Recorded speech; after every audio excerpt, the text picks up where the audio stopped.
dalawa, di ba? Eto na, get ready! Mula Pilipinas to Vietnam to US of A, we will go to Oh my Sweden! God. Ito naman, dito lang yan sa travel Oh ni my Awel. God. Ako na. Nakakapunta tayo ng iba't ibang bansa Ano ba ng yan? libre. Nakakapanood lang dito, di ba? Kaya magbabalik po dahil makikilala naman natin ang isang development operator engineer from Sweden sa pagbabalik po ng Travel ni Awel. Hello? South Africa, for sure. I've been thinking about going to South Africa. Maybe with Z, of course. Bakit? I like animals, and it seems like an exciting destination. Yun lang naman. Let's explore the world together. Travel ni Awel.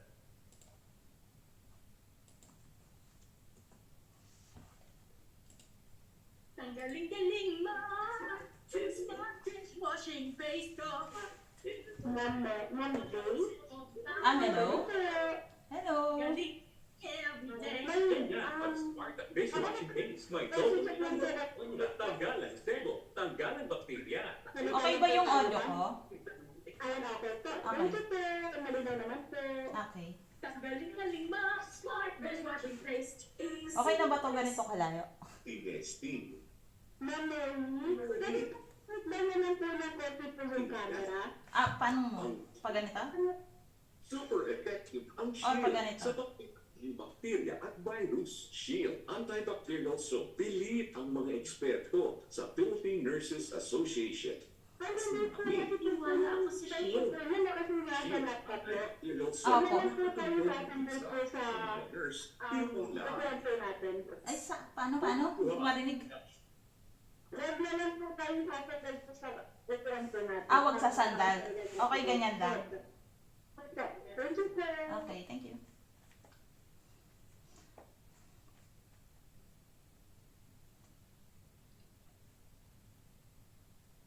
Kinakaharap ng Stand bayan, commercial. walang panalong pasilid ang isyusero at isyuserang tampalan. Ako! Add to cart, Yes! friendship, Edgar Mina Constantino Torres hindi naman overnight ay masusolusyonan ang ating problema. at Tony Velasquez. Kasi na lang, medyo nag-makeup ako.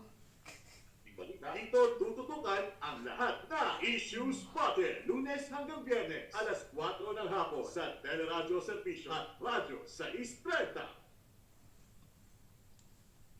Walang maiiwan. Join ang everyone sa Travel ni Awel.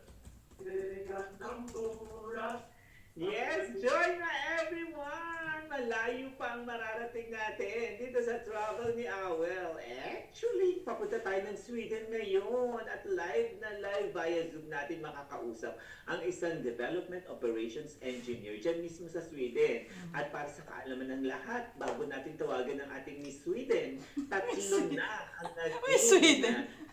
Universe mula sa Sweden noong 1955, 1966 at noong 1984. Kailan kaya ang susunod? Pero ngayon sa Travel ni Awel, makakausap natin ngayong linggo si Mary Grace Sabado. Gusto niyo yun? Welcome aboard, Mary Grace! Hello? Ayan, Yes. hello! Hi.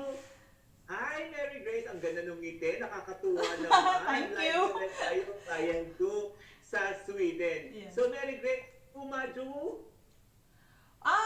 Jag mår bra. Thank you very much. Diba? Ang ganda na lang, ha?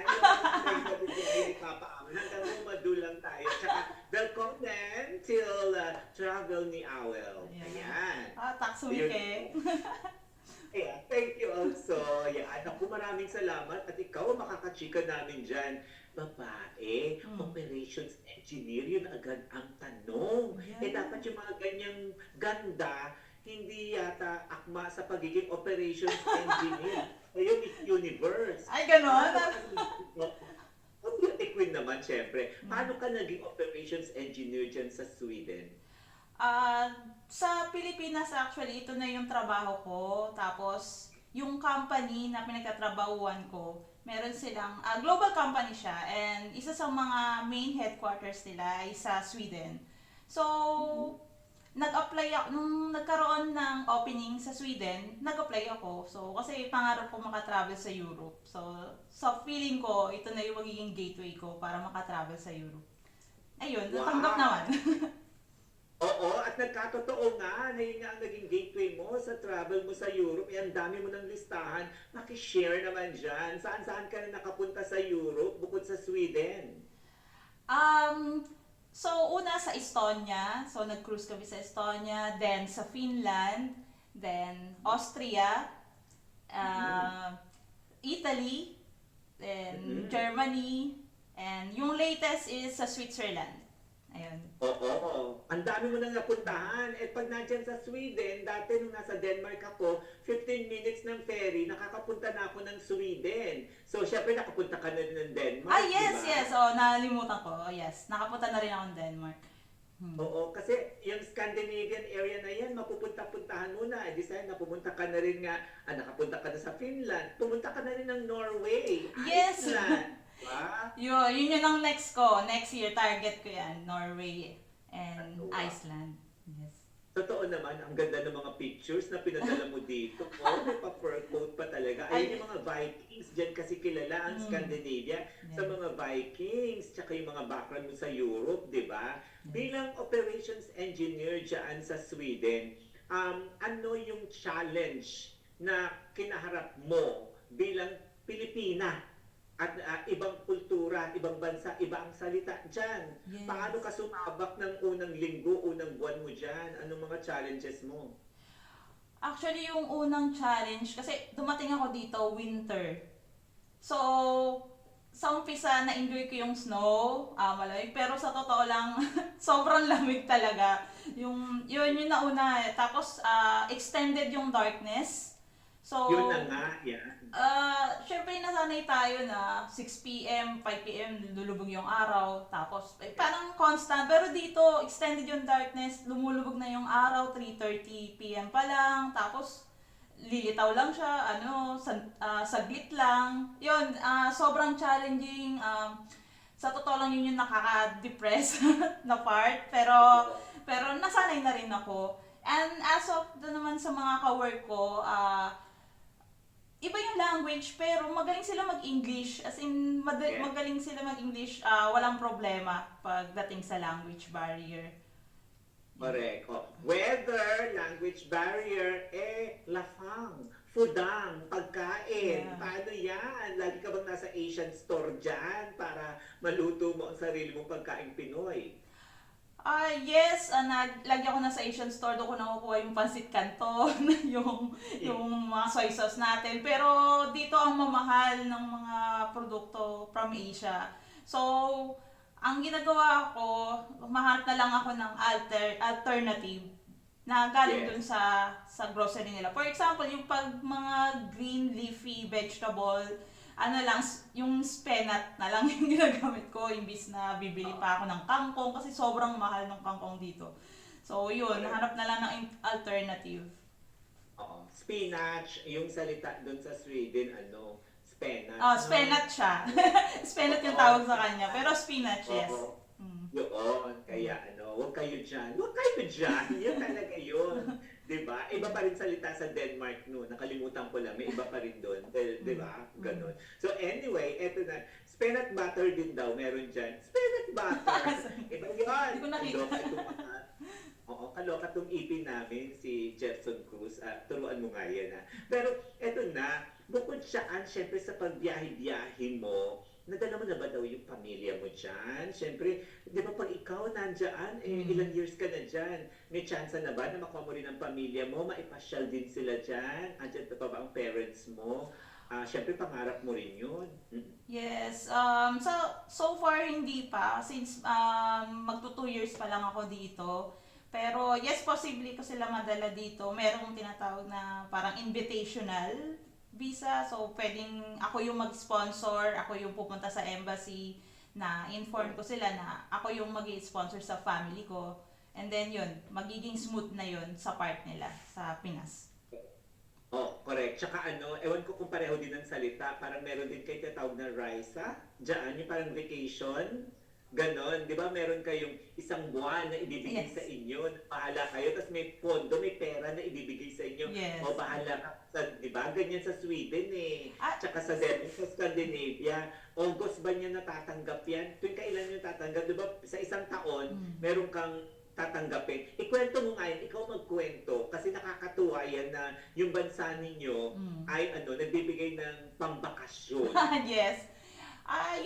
Yung 1 month vacation, kahit anong month naman yun, pero usually, kinukuha nila, or kinukuha namin during summer dito, which is July and August. So, for me, this year, nagamit ko siya nung June, kasi yun yung birthday ng mama ko. Bale, sinurprise ko siya. Nag-organize ako ng birthday party noon. So, then, hindi niya alam na umuwi ako for her 60th birthday. So, na-surprise ko siya. And then, nag-travel ako. Sa 1 month na yun, nakapag-travel ako sa Bohol. Kasi never pa ako nakapunta sa Bohol bago ako pumunta ng Sweden. And then, pumunta rin ako ng Sagada. So, isang month yun na puro kain, travel sa Philippines, and then spending time with the family. So, yes, isang buwan. Nakakatuwa naman. O syempre, bibigyan mo kami ng tips. Paano ba pumunta dyan sa Sweden? Either as turista or as worker. Ano ba mas madali sa pagkuha ng visa? Kasi Schengen din kayo, Schengen Yes. kayo, di ba? Ano ba yan? Magtuturista, magtatrabaho, gano'ng kadali, at ano mga dapat malaman natin. At ikwento mo sa amin, saan mas magaganda pumunta dyan sa Sweden?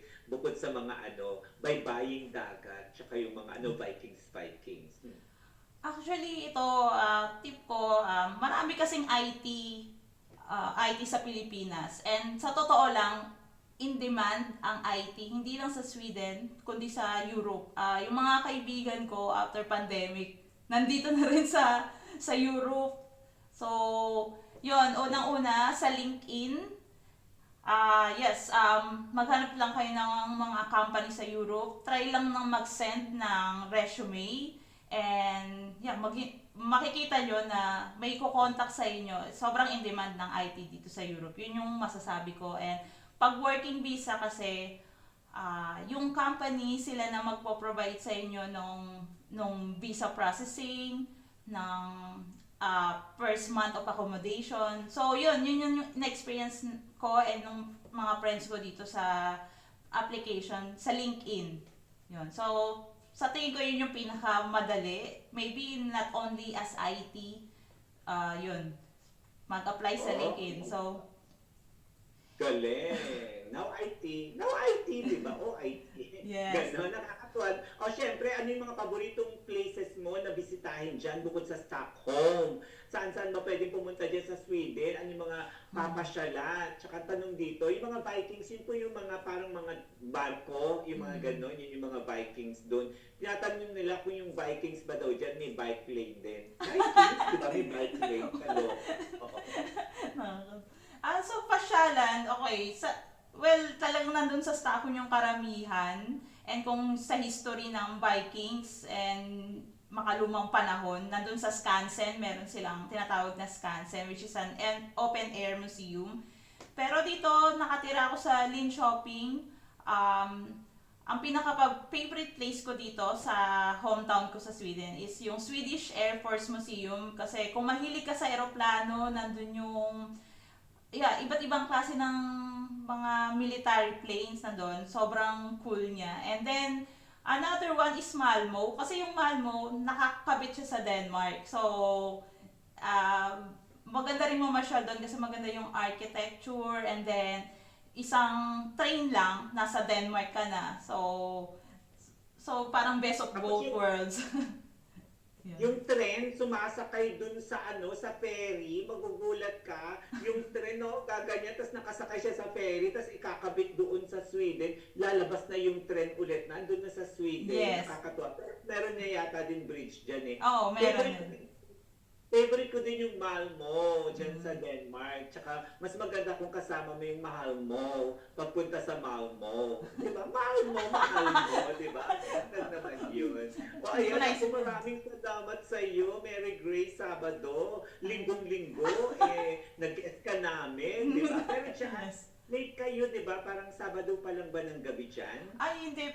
Linggo na rin, pero 9:56 a.m. pa lang ng umaga. So, Yun. So, gumo pa lang pala dyan, no? Hindi pa kayo go often, di ba? Ganyan. Ano naman, since nandyan ka na naman, malapit ka na, totoo ba na nasisilip mo rin sa Sweden yung Northern Lights? Baka naman nakasilip, parang may konti ka naman makita ang Aurora Borealis sa mga gusto pumunta. Kasi di ba sa Scandinavia, pwede na makita sa Norway, o kaya makita sa ibang side, di ba? Dyan ba sa Sweden, nasisilip ba ang Aurora Borealis o Northern Lights? Yes! Recently, umabot nga sa Stockholm yung Northern Lights. Although hindi ko, yung nakaabot dito sa Linköping, which is my hometown, hindi ganun kalakas. Pero yes, nakikita rin ang Northern Lights dito sa Sweden, especially sa northern part ng Sweden. Wow! Naku! Mukhang gustong puntahan ulit yan ni Kuya Alvin El Chico. Ito yung pinaka Makati ang paa sa mga travel. O Kuya Alvin El Chico, meron pa rin. Nakapunta na yata siya din dyan ni. Pero may Northern Lights din dyan. Di ba? Ang bongga. Nakakatuwa.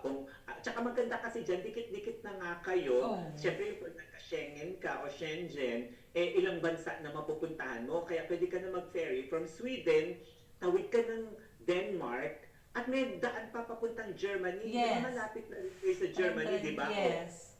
Di ba? Ang bongga nun, pwede ka na mag-Germany. Tapos, yun, tawid ka na ng Finland, hanapin nyo si Santa Claus. Ganyan, di ba? Yes, Tapos yes. sa Norway, di ba? Nakakatuwa naman yun eh. Yes.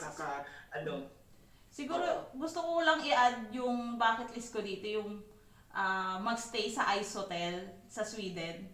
So, yun, lahat, pati kama daw made of ice, lahat ng furniture made of ice. So, yun din yung isa kong gusto ko i-share ng bucket list sa gusto makapunta sa Sweden.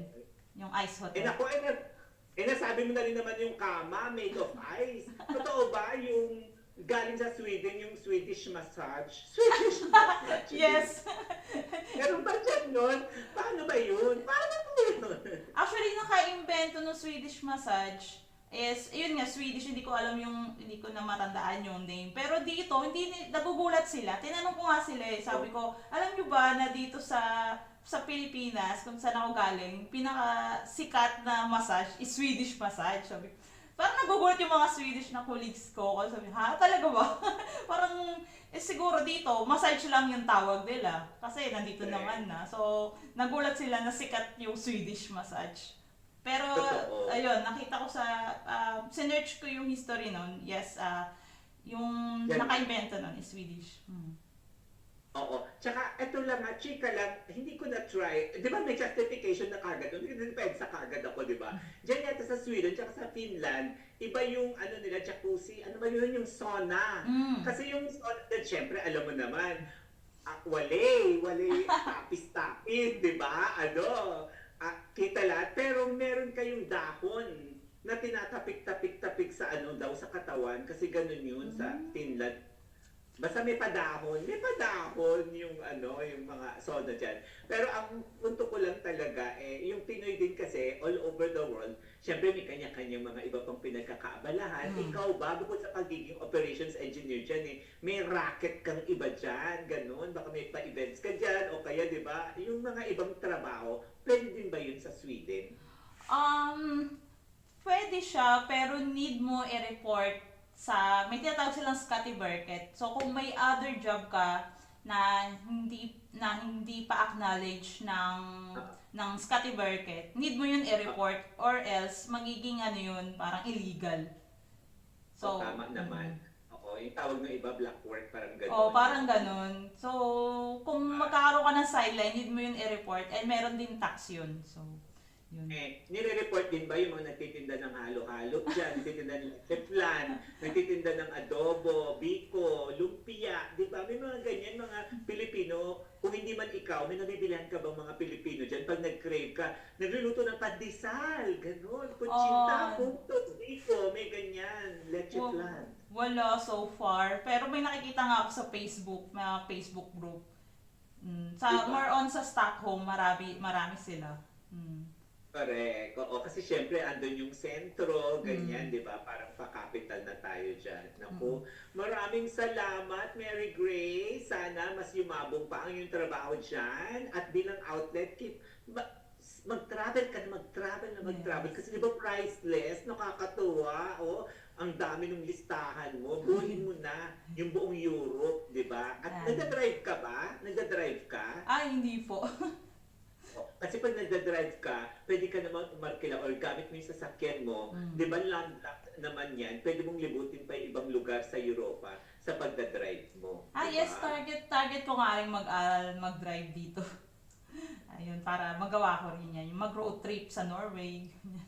Yes, ganun, 'di ba? Ang ganda-ganda nun. Ako, Mangitak, Mary Grace, Sabado, at kita tayo ulit sa susunod. No? Opo. Ay, pwede lang po bang promote po ng vlogs? Shout Opo. Yun po, nabibigay ako ng tips kung paano makakuha ng work dito sa Europe, yung mga na-experience namin. And also, travel tips sa Europe. Sa YouTube channel ko, which is Goreso Reviews. Ayun lang. Yes! Thank you very much. Congratulations! Ayan, Yeah, keep up thank the you. good work. At ingat lagi. Ayan, maraming salamat po ang ating Development Operations Engineer sa Sweden, ang ating Miss Sweden, na si Mel Sabato. Naku, mula sa Miss Universe Gloria Diaz natin, pumunta tayo ng Miss Vietnam, pumunta tayo ng Miss USA, pumunta tayo sa Miss Sweden. Sa pagbabalik natin, kinokontak na natin si Miss Africa. Kita nyo naman, buong world. I mean, universe rather, ang nililibot natin sa pagbabalik ng Travel ni Awel. Siguro yung mga beaches natin, yung mga isla na. Nadala ko na po siya sa Samal Island sa Davao, sa Boracay. Ayun, tapos na. Ano ba yan? Hindi ko na shoutout yung mga friends ko. Pero nanood sila. Ito po ang Nice, new experience. Surprising experience kasi first time ko ma-interview sa isang kasapi ng KBT, kapisanan ng mga broadcaster ng first time ko ma-interview sa isang news. Well, hindi TV but YouTube channel but yeah. Yung ma-interview ng ganito, first time.